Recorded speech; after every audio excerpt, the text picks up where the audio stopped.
यत्पुरुषेण हविषा देवायज्ञमतन्वता वसन्तो वस्यासीदाज्यं भीष्मैद्मसरद्दविः सुप्तास्यासन् परिदया त्रिसप्तसमितकृताः देवायज्ञं तन्वाराम् अबद्धन् पुरुषं वसुं तं यज्ञं वर्षि प्रोक्षन्नो पुरुषं जातमकृतः तेन देवाय नन्दाः साध्याया ऋषेश्चये तस्माज्जज्ञाः सर्वभूतः संवृतं पुरुषदाज्यं वसुस्तागञ्चक्रेवायज्ञान् आरण्याङ्ग्राम्याश्रये तस्मादस्य जायन्तः तस्माज्जातजावयः यत्पुरुषं विदधुः कथिथा विकल्पयन् मुखं किमस्य कौ बाहु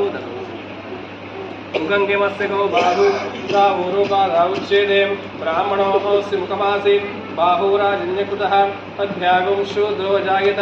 चन्द्रमा वरसो जातः चक्षुः सूर्यो जायत मुखादेन्द्रस्य अग्निस्य